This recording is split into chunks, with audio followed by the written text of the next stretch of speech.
자, 오늘 하나님께서 주신 말씀으로 믿고 우리 창세기 1장 보겠습니다. 자, 창세기 1장 1절로 3절까지 말씀을 봉독해 드리겠습니다.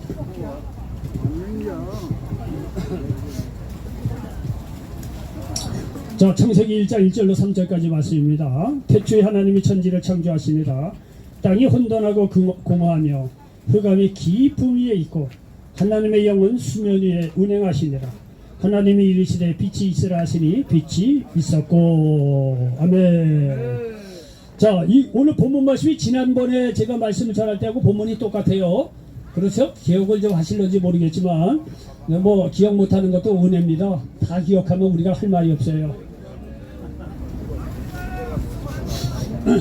자, 지난번하고 본문이 같지만 내용은 물론 다릅니다. 자, 오늘 저는 창세기 1장 1절로 3절 말씀을 배경으로 해서 한번 따라서 해보시기 바랍니다. 까마귀 노는 곳에 까마귀만 모인다. 까마귀 노는 곳에 까마귀만 모인다. 예, 따라서 좀 해보세요. 까마귀 노는 곳에 까마귀만 모인다. 까마귀 노는 곳에 까마귀만 모인다. 네.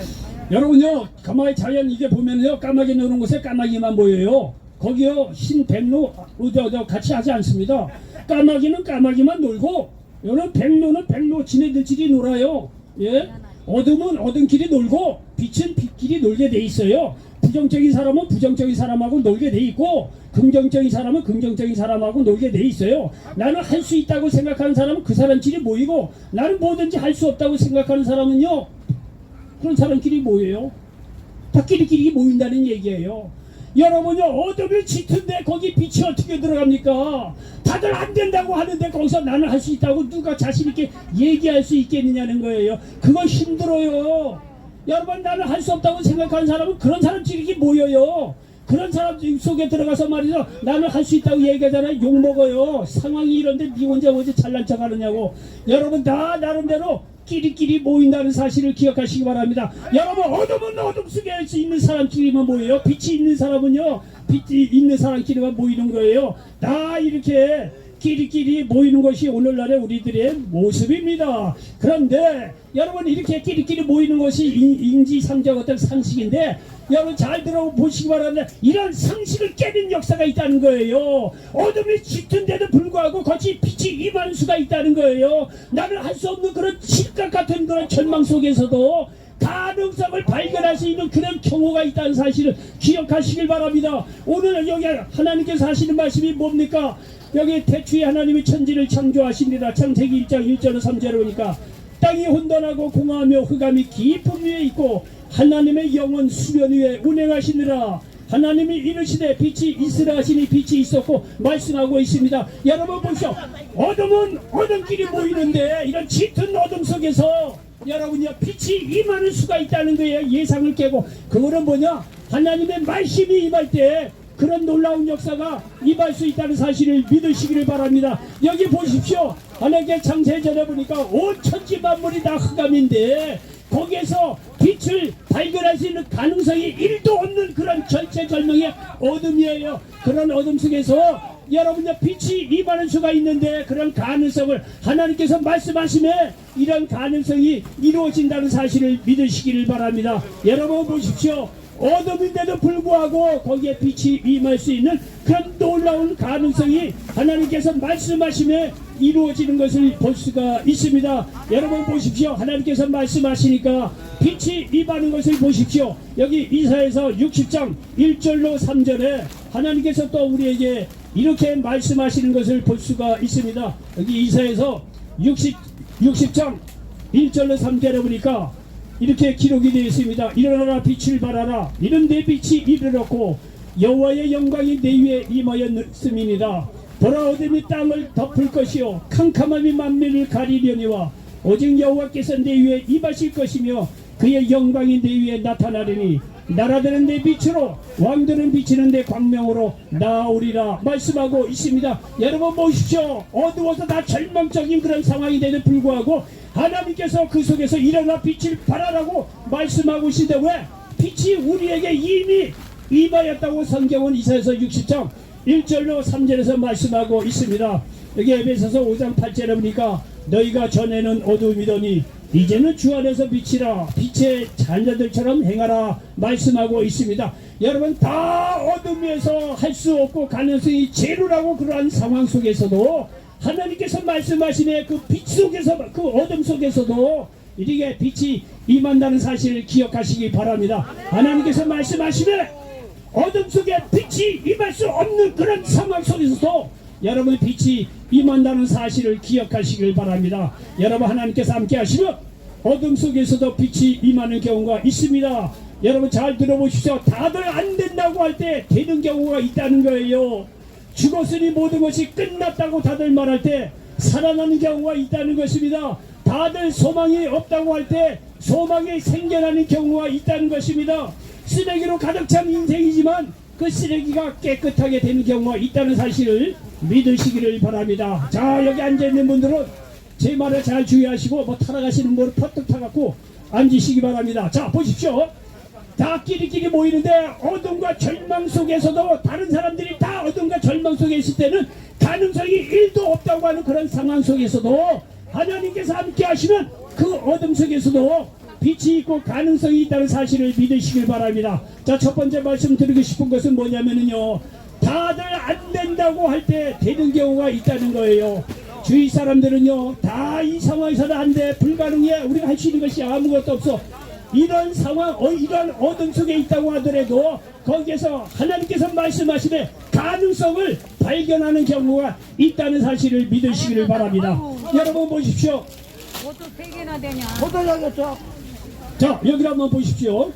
출애굽한 후 홍해를 만난 이스라엘 백성들은 홍해를 만났을 때요, 이스라엘 민족 100이면 다 홍해를 건널 수 없다고 다 그렇게 생각을 했습니다. 하나님의 은혜로 출애굽을 했지만 출애굽을 하자마자 맞닥뜨린 것이 홍해입니다. 홍해 앞에 다다른 이스라엘 민족은요, 거기에 다다른 모든 이스라엘 백성들은 하나같이 홍해를 건널 수 없다고 생각했습니다. 그런데 하나님께서 함께 하심에 홍해를 건넜다고 성경은 말씀하고 있습니다. 이 출애굽기 14장 21절로 22절에 보니까 이렇게 기록이 되어 있는 것을 볼 수가 있습니다. 여기 출애굽기 14장 21절로 22절에 보니까 모세가 바다 위로 손을 내밀매 여호와께서 큰 동풍이 밤새도록 바닷물을 물러가게 하시니 물이 갈라져 바다가 마른 땅이 된지라 이스라엘 자신이 바다 가운데를 육지로 걸어가고 물은 그들의 좌우에 벽이 되니 이렇게 말씀하고 있습니다. 여러분 보시죠. 출애굽해서 홍해를 만난 이스라엘 백성은요, 그야말로 어둠이에요, 불가능해요, 죽었다는 생각이 팽배했던 그런 상황입니다. 거기서 어느 누가 가능하고 홍해를 건널 수 있다고 이야기할 수 있는 천하인간에 누가 그 얘기를 할 수가 있겠습니까?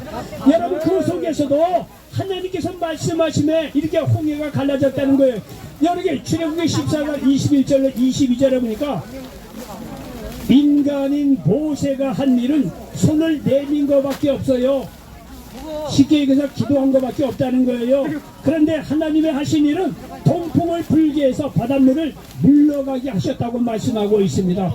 여러분 보십시오. 홍해를 만날 이스라엘 백성은 우리가 다 죽었다고 100이면 100, 다 죽으면 내 어둠 속에 있었던 그런 상황입니다. 거기서 어느 누가 홍해를 건널 수 있다고 자신 있게 이야기할 사람이 누가 있겠습니까?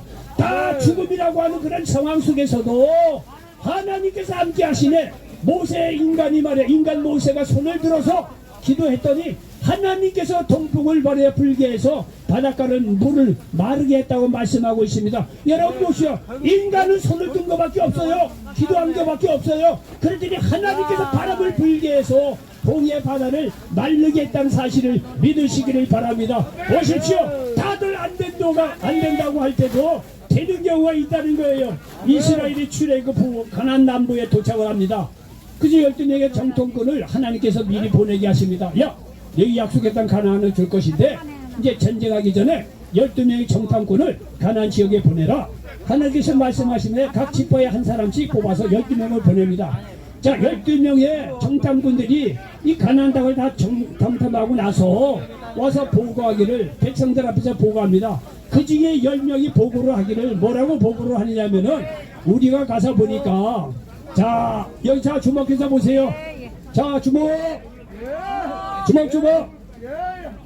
여러분 빵보다 더 중요한 하나님의 귀한 말씀을 증거합니다. 자 보세요. 들어보세요. 아멘. 자 그래서 12명의 정토권을 보냈는데 10명이 와서 보고를 하기를 뭐라 그랬냐면은 야 가서 보니까 이 가나안 땅에 살고 있는 사람은 다 아직 거인이라는 거예요. 우리는 그들에 비해서 메뚜기 같다는 거예요. 그러니까 가나안 땅을 점령할 수 없겠다 이렇게 10명이 보고를 합니다. 아 그러니까 말이죠, 이 대다수가 12명 중에 10명이 부정적인 보고를 하니까 이스라엘 민족이 하나같이 절망을 해서 야 이제 우린 다 죽었으니 지도자를 새로 세워서 다시 애굽으로 돌아가는 것이 낫지 않겠느냐 이게 밤새도록 울고불고 난립니다. 그러나 그 중에 12명 중에 두 사람 여호수아하고 갈렙이 말이죠, 국민들에게 일어나서 이스라엘 백성들에게 일어나서 하는 얘기가 아니다 이거야. 그 하나님께서 약속한 땅이니까 하나님께서 함께 하시면 우리가 능히 들어갈 수 있다고 이야기합니다. 여러분요 10명이 부정적인 보고를 하니까 이미 대세는 기울은 겁니다. 다 갈 수 없으니 애굽으로 돌아가자는 것이 그런 분위기입니다. 하나님께서 그 말씀을 듣고 나서 야 너희들이 인간적으로 보기에는 다 들어갈 수 없다고 지금 이야기하는데 하나님께서 말이죠, 내가 약속한 땅이니까 내가 치러보낸다는 거야. 너희들이 이렇게 부정적인 보고를 했으니 그 귀에 들린 대로 부정적인 보고한 사람 10명하고 20세 이상 사람들은 가나안 땅을 보지 못한다는 거예요. 그리고 여호수아 갈렙하고 20세 이하의 사람들은 가나안 땅을 차지할 수 있겠다고 말씀합니다. 결국은요 10명의 정탐꾼을 비롯해서 이스라엘 민족 거의 전부 다 가나안 땅을 들어갈 수 없다고 하는 그런 상황 속에서 결국은 하나님께서 함께 하심에 이 가나안 땅을 차지할 수 있었다고 말씀하고 있습니다. 여호수아 21장 43절이니까 여호와께서 이스라엘의 조상들에게 맹세하사 주리라 하신 온 땅을 이와 같이 이스라엘에게 다 주셨으므로 그들이 그것을 차지하여 거기에 거주하였으니 말씀하고 있습니다. 여러분 보십시오. 온 국민이 못 들어간다고 하는 그런 부정적인 분위기 속에서 어느 인간이 거기 할 수 있겠다고 자신있게 얘기하고 땅을 차지할 사람이 누가 있겠어요. 그런 어둠 속에서도 하나님께서 함께 하시네. 하나님께서 약속하신 땅 가나안을 차지할 수 있었다고 말씀하고 있습니다. 여러분요 이 다윗하고 블레셋 전쟁 골리앗하고 싸움은 너무나 잘 아는 얘기입니다. 여러분 그 당시에 전쟁터에 나간 다윗은 소년이었습니다. 그런데 블레셋이라고 하는 나라에서 나온 장군은요 골리앗이라고 키가 2m 50, 근 3m나 되는 어마무시한 장군입니다. 여러분 소년 다윗이 골리앗을 어떻게 이깁니까? 예? 그 당시는요 이 블레셋에 이스라엘이 전쟁에 지는 그런 상황이에요. 까딱하면 민족 전체가 다 날아가는 그런 아주 암울한 어둠이 꽉 들었잖아, 불가능이 꽉 들었잖아, 소망이 없어 보이는 그런 상황 속입니다. 여러분요 그런 속에서 누가 말이야 할 수 있겠다고 얘기할 사람이 누가 있겠어요. 그렇게 다 어려운 그런 상황이지만 결국은요 하나님께서 함께 하심에 다윗과 하나님께 함께 하심에 결국은 승리했다고 성경은 말씀하고 있습니다. 여기 사무엘상 17장 45절 이하의 말씀에 이렇게 기록이 되어 있습니다. 다윗이 블레셋 사람에게 이르되 너는 칼과 창과 단창으로 내게 나아오거니와 나는 만군의 여호와 이름 곧 네가 모욕하는 이스라엘 군대의 하나님의 이름으로 네게 나아가리라. 오늘 여호와께서 너를 내 손에 넘기시리니 내가 너를 쳐서 내 목을 베고 블레셋 군대의 시체를 오늘 공중에 세워 땅에 들 짐승에게 주어 온 땅으로 이스라엘 하나님이 계신 줄 알게 하겠고 또 여호와의 구원하심이 칼과 창에 있지 아니함을 이 무리에게 알게 하리라. 전쟁은 여호와께 속한 것인즉 그가 너를 너희 우리 손에 넘기시리라.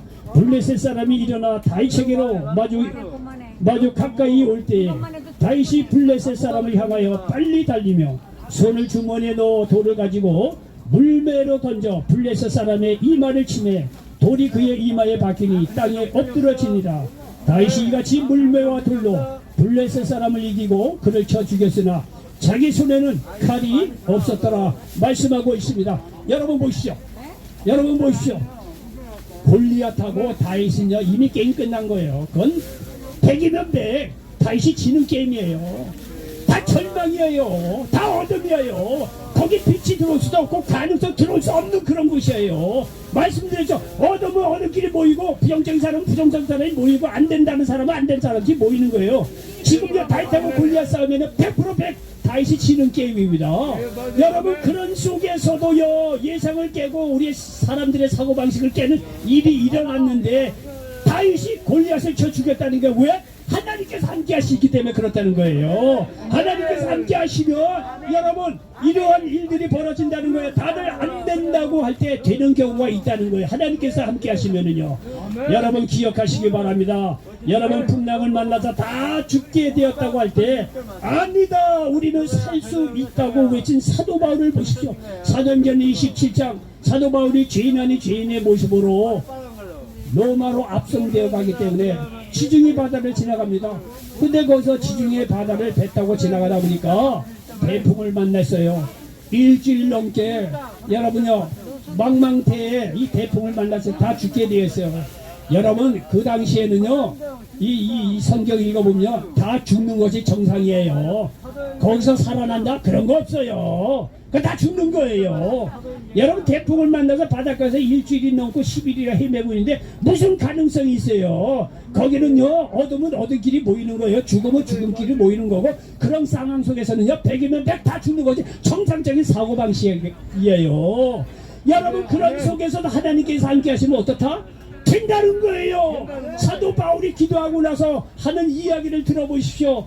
이 하나님을 믿는 이 사도 바울의 이 그 한두 마디로 말미암아 말이죠. 수많은 사람들이 소망을 얻는 역사가 우리가 사도행전 27장에서 이루어졌다고 말씀하고 있습니다. 여기 사도행전 27장을 한번 이렇게 보니까 이렇게 기록이 되어 있는 것을 볼 수가 있습니다. 사도행전 27장 22절 이하에 보니까 내가 너희를 권하노니 이제는 안심하라. 너희 중 아무도 생명에는 아무런 손상이 없겠고 오직 베푼이리라.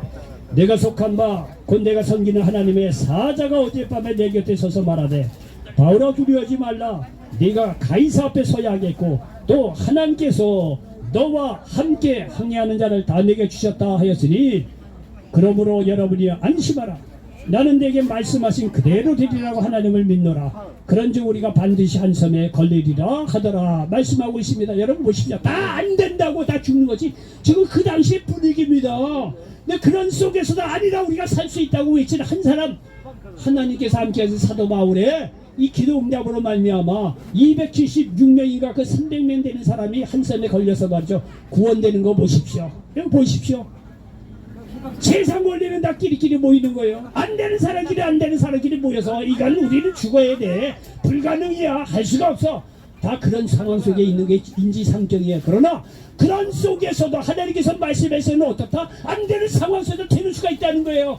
바다를 풍랑을 만나서 열흘 동안 헤매는 다 죽어가는 상황이 말이죠. 정상이에요. 그 당시에는요. 거기서 살 수 있다고 얘기하는 사람요. 그거 쫓아가서 맞을 사람이에요. 네가 뭔데 말이야. 거기서 말이야. 긍정적이래. 소망이 얘기해. 지금 다 죽어가는 방인데 다 끼리끼리 얘기한다면 다 그런 거예요. 그러나 하나님께서 함께 하신 사도 바울의 말 한마디로 하나님께서 함께 해주셔서 말이죠. 여기 구원받는 것을 여기 볼 수가 있습니다. 여러분 여기 서울역에 있는 이 노숙하는 분들도 나는 안 돼 라는 생각이 지배적인 생각입니다. 그렇지 않아요? 지배적인 생각이에요. 그러나 여러분 지배적으로 그렇게 생각한다고 하더라도 하나님께서 함께 한다고 한다면 다시 일어설 수 있다는 사실을 믿으시기를 바랍니다. 그렇기 때문에 하나님께서 수많은 종들을 보내서 예배를 통해서 하나님 말씀을 전하는 거예요. 안 되는 상황 속에서 하나님께 하시면 예상을 뛰었고 되는 방향이 있다는 사실을 기억하시길 바랍니다. 여러분 두 번째 말씀 드리고 싶은 것은 뭐냐면 죽었으니 모든 것이 끝났다고 다들 말할 때 다시 살아나는 경우가 있다는 사실을 믿으시기 바랍니다. 자, 요한복음 11장에 보면 예수님께서 사랑하시는 나사로가 병들어 죽었다는 거예요. 근데 병들어 죽어서 4일이나 지났다는 거예요. 4일이나 지났으면요 인간적으로도 이제 소망이 없다는 거예요. 끝났다는 얘기예요. 우리가 요즘에 사람이 돌아가시면 3일장을 합니다. 네, 맞아요. 3일장을 뭐냐면 3일 안에 혹가다 살아나는 경우가 있대요. 그리고 있어요 진짜로. 근데 3일이 넘은 것 같은 경우는요 그 끝장났다는 거예요. 그래서 그런 이유 때문이었는지 모르지만 3일장까지 기다려본다 해서 3일장을 보통 한내는 거예요. 여러분 근데 나사로는요 죽은 지 4일이나 지났어요. 4일. 그럼 모든 소망이 없는 거예요. 게임 끝난 거예요. 나사로는 죽은 거예요. 더 이상 나사로가 다시 살 수 있다 얘기하는 즉시 그 쫀투마죠. 네가 뭔데 지금 우리 부정자 이거 다 안 된다는 속에서 네가 뭔데 건방지게 나서나 다시 살 수 있다고 얘기해. 야 이런 여러분요 세상 분위기가 그렇습니다. 내 성경에 보니까 요한복음 11장에 보니까요 이렇게 죽은 지 4일이나 지나서 인간적이 다시 살아날 수 있는 가능성이 전혀 없는 그런 어둠 속에서 과감하게 빛난 소식을 외친 분이 있다는 거예요. 예수님께서 죽은 지 4일이나 지난 나사로에게 와서 말이죠. 그 무덤 앞에서 하는 이야기가 뭡니까? 나는 부활이요 생명이라는 거예요. 나를 믿는 자는 죽어도 살겠고 살아서 나를 믿는 자는 영원히 죽지 아니한다는 거예요. 여러분요 이 말을 하시고 나서 이 나사로 죽은 지 4일이나 지난 나사로 그 무덤 앞에서 딱 한마디 합니다. 나사로야 나오너라. 나사로야 나오너라. 어느 인간이 죽은 지 4일이나 지난 불가능한 어둠 속에서 거기서 가능하다 빛이 마시다 다시 살 수 있다고 자신있게 이야기할 수 있는 천한 인간이 어디 있어요? 맞아요. 예? 예수님 한 분만이 예수님 한 분만이 죽은 지 4일이나 나사로 앞에서 말이야 나오너라. 이 말씀 한마디에 죽은 지 4일이나 지난 나사로가 다시 살아났다는 사실을 기억하시길 바랍니다. 여러분 이 말씀을 제대로 우리가 생각할 수 있는 것은 뭐냐면 죽음에 매여 종로로 사는 우리도 예수님을 믿을 때 영생을 얻고 어둠의 죽음의 영이 떠나간다는 사실을 믿으시기 바랍니다. 요한복음 3장 16절 하나님께서 세상을 이처럼 살아가사 독생자를 주셨는데 이는 저를 믿는 자보다 멸망하지 않고 영생할 수 있다고 말씀하고 있습니다. 여러분 보십시오. 말씀드린 죽었으니 모든 것이 끝났다고 다들 말할 때 살아나는 경우가 있다는 사실을 믿으시기 바랍니다. 여기 세 번째 말씀드리고 싶은 것은 뭐냐면요 다들 소망이 없다고 할 때 소망이 생겨나는 경우가 있다는 사실을 믿으시기를 바랍니다. 여러분 예수님께서 공생할 당시에 예수님께서 만난 사람은요 하나같이 소망이 없는 사람이에요. 하나같이 소망 없는 사람이에요. 자 보십시오. 예수님께서 만난 사람들은요 하나같이 소망을 없던 사람인데 그들이 예수님을 만나서 소망을 갖게 됩니다. 여러분 병든 자 치유해서 소망을 갖게 합니다. 마태복음 9장 35절에 보니까 예수께서 모든 도시와 마을에 두루다니사 그들의 회당에서 가르치시며 천국 복음을 전파하시며 모든 병과 모든 약한 것을 고치시니라 말씀하고 있습니다. 예수님께서 가는 것보다 말씀을 전하고 나서 나오는 모든 약한 모든 병든 자들을 예외 없이 다 고쳐주셨다는 사실을 믿으시기 바랍니다. 여러분요 이 성경에 웬만한 감기 같은 거야 금방 나올 수 있으니까 뭐 소망 얘기할 필요가 없지요. 그런데 성경에 보면 말이죠 예수님 당시 예수님 앞에 나왔던 치료 받은 사람들 보면 하나같이 고칠 수 없는 병이에요. 여러분 나면서 걷지 못한 사람을 누가 고칩니까? 나면서 볼 수 없는 사람, 나면서 들을 수 없는 사람 누가 고칩니까? 38년 된 병자를 그 당시에 누가 고칩니까? 18해를 하혈을 하는 여인을 누가 고칩니까? 예? 이런 사람들을 누가 고치냐 이거예요. 그 사람만 소망이 없는 것이 아니라 그 주위에 있는 모든 사람도 소망이 없는 그런 상황 아니겠어요. 이런 상황 속에서도요 여러분요 병이 깊으면은 말이죠 사람이 너 날 것부터 다 절망해버려요. 거기에 와서 말이죠 아니야 그래도 너 고침받을 수 있어 이때 되면 딱이 맞아요.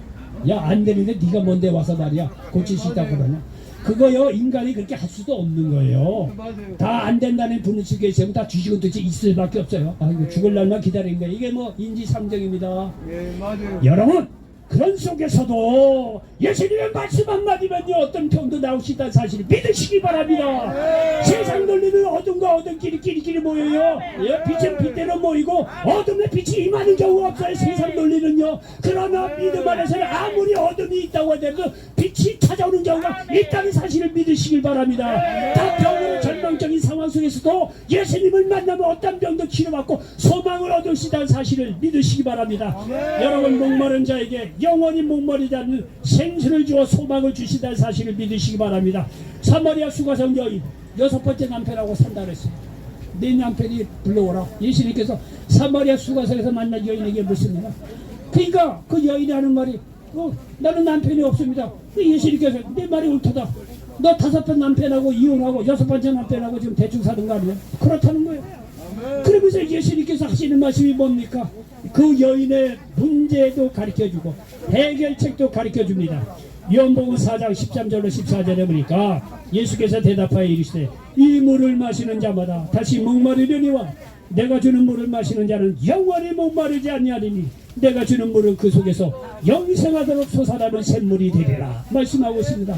이 여인도 긍정적으로 생각하면 좋은 남편 만나서 행복하게 살려고 안 그렇겠습니까? 예? 돈 있는 사람, 배운 사람, 멋있는 사람 다 만나봤을 거 아니겠어요?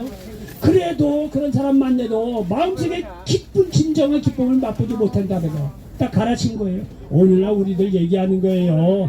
우리들 나름대로요, 돈을 위해서 뭐를 위해서 몸을 위해서 다 살았지만요, 다 날아가고 소용이 없는 거야. 이 세상 물을 먹어봐야 참다운 우리 마음속에 기쁨이 없는 거예요. 주님께서 주시는 그런 영원히 목마르지 않는 생수를 받아 우리가 마실 때 영생하도록 솟아나는 샘물이 된다는 사실을 믿으시기 바랍니다. 하나님의 말씀을 읽을 때 구원의 영생이 문제 해결이 있는 거예요. 영생하도록 솟아나는 샘물이 하나님의 말씀 속에 있다는 사실을 믿으시기 바랍니다. 여러분, 귀신 들린 자를 자유케 해서 소망을 주신 걸 보십시오. 마가복음 5장에 보면 군대 귀신 들린 자, 그걸 누가 고칩니까? 여러분요, 우리 기독교 교회 내에서 하는 이야기가 있습니다. 귀신 들린 자는요, 병원에 가서도 고치기 어렵다고 말해요. 그 약이 없어요. 그거는 예수님의 이름으로 쫓아내야 돼요. 일반 정신병은요, 병원에 가서 약 먹고 치료받을 수 있어요. 근데 귀신 들린 병은 진짜 어렵대요. 그거는요, 예수님의 이름으로 쫓아낼 수 있다는 사실을 믿으시기 바랍니다. 그래서 예수님께서 가는 곳마다 악한 마귀를요, 쫓아내줘서 군대 귀신 들린 자를 비롯해서 귀신 들린 자를 말이야 쫓아내주고 자유케 하시고 소망을 주셨다는 사실을 믿으시기 바랍니다. 누가복음 4장 18절입니까? 주의 성령이 내게 임하셨으니 이는 가난한 자에게 복음을 전하게 하시려고 내게 기름을 부으시고 나를 보내다 부르던 자에게 자유를, 눈먼 자에게 다시 복음을 전파하며 눌린 자를 자유롭게 하고 말씀하고 있습니다.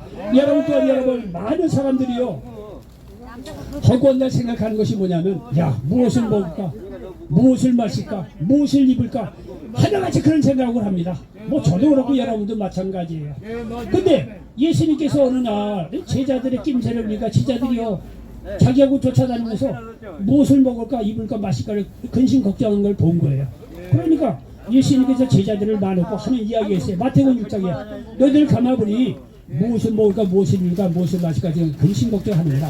자, 내 말 잘 들어봐라. 너 공중이라는 새를 봐라. 새가 뭐 노동을 하냐? 드레핀 백합화를 뭐냐? 그들이 뭐 길쌈을 하느냐? 일하는 거 없지 않느냐? 그래도 하나님께서 다 공중이라는 새 먹이시고 드레핀 백합화 솔로몬의 영광보다도 더 영화로운 옷을 입히지 않느냐? 하물며 너희일까 뭐냐? 너희는 먼저 그의 나라와 그의 의를 구하라니까. 그러면 이 모든 것을 도와신다는 거예요. 여러분, 제 말 잘 들어보시기 바랍니다. 여러분요, 인생 아주 지혜롭게 글쎄 이게 쉽다고 얘기할 수는 없지만 그런 길이 있어요. 그 길이 뭐냐면요, 성경을 가만히 읽어보면 깨닫는 것 중에 하나가 뭐냐면, 무엇을 먹을까 마실까 입을까는요, 그런 문제는 누가 걱정해주고 해결해 주느냐, 그거는 예수님이 해주는 거예요. 그거는 하나님이 해주시는 거예요. 그리고 우리가 해야 할 일은 뭐냐? 그의 나라와 그의 의를 구하는 것이 그게 우리가 할 일이에요. 무엇을 먹을까 마실까 그거 우리가 걱정하는 게 아니에요. 그건 하나님이 하시는 거고, 우리는 그의 나라와 그의 의를 구하는 게 그게 우리의 일입니다. 여러분, 회사에서 직장생활 해봤잖아요. 회사에 취직한 사람이 무엇을 먹을까, 무엇을 마실까, 무엇을 입을까, 그거 걱정할 필요가 없어요. 그거는 누가 걱정한다? 회사 사장이 하는 거예요. 월급 줄 걱정. 월급 줄 걱정. 그건 회사 사장이 하는 거예요. 그럼 직원인 사람이 해야 될 게 뭐냐? 사장의 뜻이 무언가 알고 그거에 따라서 열심히 일해주기만 하면 돼요. 회사의 나라, 회사의 의를 구하는 거지 직원이 할 일이고, 무엇을 먹을까, 무엇을 입을까, 무엇을 입을까 하는 그 걱정은 회사 사장이 해주는 거예요. 월급 줘야 될 거 아니에요. 월급 줘. 이해가 가시죠? 영적으로 똑같은 거예요. 예수 믿고 구원받고 가나안 나라에 들어간 사람은요, 해야 될 일은 맨날 무엇을 먹을까 입을까, 이거 우리가 걱정하는 게 아니에요. 그거는 하나님이 하시는 거예요. 우리가 해야 될 거는 그의 나라가 뭐냐, 그의 뜻이 뭔지, 이거를 우리가 구할 때 나머지 먹고 사는 모든 문제 주님께서 해결해 주신다는 사실을 믿으시기 바랍니다. 이런 원리를 할 때 우리가 참다운 소망을 얻을 수 있다는 사실을 믿으시기 바랍니다. 수고하고 무거운 짐진 자를 얼루 가라, 너 혼자 져라, 천만에 그렇지 내게로 오라, 내가 너희를 쉬게 한다고 주님께서 마태복음 11장 28절에서 말씀하고 있다는 사실을 믿으시기를 바랍니다. 여러분, 끝으로 네 번째 말씀드리고 싶은 것은 뭐냐면, 쓰레기도 가득 찬 인생이 깨끗하게 되는 경우가 있다는 거예요. 여러분들도요, 길가에 가다 보면 깨끗한 곳에 쓰레기 안 버립니다. 네, 맞아요. 쓰레기 버려준 곳에 쓰레기 버립니다. 그렇죠. 그렇죠. 쓰레기 버려준 곳에 버리지 깨끗한 곳에 안 버립니다. 예? 네, 맞아요. 쓰레기가 있는 곳에 쓰레기를 버려요. 예? 그런데 우리 인생이 이렇게 쓰레기로 가득 찰 경우는요, 우리가 어떻게 깨끗할 방법이 없어. 방법이 없어. 그런데 그게 깨끗하게 되는 경우가 있습니다. 즉 뭐 개인적인 얘기하는 거는 좀 뭐한데, 제가 옛날에 독일에서 한 10년 동안 산 적이 있어요. 어느 날 제가 이제 저희가 3층에서 살았던 적이 있는데, 2층에 독일 테레비가 말이죠, 예. 이만한 거이 뭐야 이거 카메라를 들이대고 한 방울 비추더라고. 예. 독일에 LTL이라고 하는 방송국이 있어요. 하여튼 그런 방송이 있어요. 예. 그 3층에 2층에 가는데 LTL 방송국이 와서 2층에 바로 밑에 살고 있는, 거기 혼자 살고 있는 그 노인의 한 50대 60대 된 것 같아요. 이 사람의 방에 불을 딱 대고 사람들이 문을 열려고 난리 법석이야. 주인은 안 열려고 안에서 잡아당기고 밖에서는 열려고 잡아당기고. 왜냐면은요, 얼핏 방 안에 이게 열려진 문틈을 가봐보니까 온 방 안에 쓰레기가 가득 찼어. 여러분, 우리도 가끔가다 텔레비에 그런 사람 보이죠? 온 집안에 쓰레기를 가득 찼어. 버리려고 하지 않아. 버리려고 하지. 정치적인 어려운 것 때문에 직접 이런 게 있기 때문에 버리려고 하나. 예? 그리고 가끔가다 어디가 마음이 벌어서 버렸을 때 쓰레기가 몇 톤처럼 나가는 거 텔레비에 보셨을 거예요. 저도 독일에도 그런 거 진짜로 봤어요. 그 방 딱 열어보니까, 이야, 쓰레기가 그 넓은 방에 가득 찼어. 그러니까 그걸 취재하려고 문을 열려내고 주인을 안 열려고 난리 법석을 떨죠. 그 쓰레기를 누가 다 치워? 그 마음에 쓰레기가, 그 마음에 가득 찬 그런 사람은요, 쓰레기 버리잖아요. 나중에 또 갖다 치워요. 또 안에다 집어넣어요. 그 병을 고치지 못하면요. 여러분, 어떻게 하면 죄로 말미암아 쓰레기도 가득 찬 인생은요, 우리 스스로 깨끗할 방법이 없어요. 하나님 떠나는 인생은요, 죄에서 용서받는 깨끗해질 방법이 없어요. 불가능한 거예요. 그래서 사람이 죽는 거는 다 정상이에요. 다 죄로 말미암아 죽는 거, 다 어둠 속에 살다 죽는 거는요, 사람의 인지상정이에요. 그래서 사람이 다 죽음에 매여 종로타면서 살아서 죽는 거예요. 그게 인간의 운명이려니, 사람이 태어나면 다 죽느니, 그렇게 생각하고 모든 인류가 다 그대로 생각하고 다 죽음으로 빨려 들어가요. 거기서 부활이 있다, 생명이 있다, 다시 살 수 있다 얘기하면 욕먹어요. 네가 뭔데 그런 얘기하느냐고. 어둠은 어둠 길이 보이는 거예요. 부정적인 생각을 하는 사람은 부정적인 사람 하는 길이 뭐예요. 거기서 긍정적으로 우리가 할 수 있다 얘기하면 욕먹어요. 예, 상황이 그렇습니다. 그런데 사람은 할 수 없을런지 모르지만 누구는 하신다? 하나님은 하신다는 거예요. 죄로 말미암아 죽을 수 밖에 없는 우리 인간의 말이죠. 이 어둠 속에 꽉 찬 이 세계의 말이야. 예수님께서 말씀이 육신이 돼서 오셔서 빛으로 오셨다는 거예요. 다 거절해서 십자가에 못 박여 죽이면서까지 거절을 했지만, 그 예수님께서 오셔서 우리의 죄 아닙니다. 나의 죄를 대신해 십자가에 죽으시고 부활하셨던 사실을 믿으시기 바랍니다. 그 예수 그리스도를 믿을 때 우리는 죄 용서받고 구원받고 영생을 얻고 우리 마음의 쓰레기로 가득 찬 내 인생이 깨끗하게 되어진다는 사실 믿으시기를 바랍니다. 사람 속에서 이런 얘기하면 안 믿어요. 그러나 하나님 앞에 나와서 회개하고 나오는 사람들에게 어떤 쓰레기 같은 인생이라고 하더라도 깨끗함을 얻을 수 있다는 사실을 믿으시기 바랍니다. 이사야서 1장 18절에 야훼께서 말씀하시되, 오라 우리가 서로 변론하자. 너희의 죄와 주홍 같을지라도 눈과 같이 희어질 것이요 진홍같이 붉을지라도 양털같이 희게 되리라. 또 여기 요한일서 1장 9절에 만일 우리가 우리 죄를 자백하면 그는 미쁘시고 의로우사 우리 죄를 사하시며 우리는 모든 불의에서 깨끗하게 하실 것이요 말씀하고 있습니다. 여러분, 결론입니다. 까마귀 노는 곳에 까마귀만 모입니다. 백로 모이는 곳엔 백로만 모여요. 어둠은 어둠끼리 모이고 빛은 빛끼리 모입니다. 다들 끼리끼리 모인다는 것입니다. 그런데 이 어둠에 있는 곳에 빛이 임하는 경우가 있다는 것입니다. 다들 안 된다고 할 때 되는 경우가 있다는 거예요. 죽었으니 모든 것이 끝났다고 다들 말할 때 살아나는 경우가 있다는 거예요. 다들 소망 없다고 할 때 소망이 생겨난 경우가 있다는 거예요. 쓰레기로 가득 찬 인생이라고 하더라도 깨끗하게 되는 경우가 있다는 것입니다. 이 모든 것이 하나님이 함께 하시면 가능하다는 사실을 믿으시기 바랍니다. 그러므로 예수님이도 하나님께 함께 하심으로 말미암아 이런 놀라운 역사가 일어나시기를 예수님의 이름으로 간절히 축원을 드리겠습니다. 기도합니다. 조신하고 자라니 고맙고 감사합니다. 오늘 여기 창세기 1장 1절로 3절 말씀을 가지고 까마귀 노는 곳에 까마귀만 보인다, 이런 제목으로 말씀을 나눴습니다. 이 말씀이 이 자리에 앉은 모든 분들에게 그대로 응하시고 예수님 이름으로 간절히 축원드립니다. 아멘.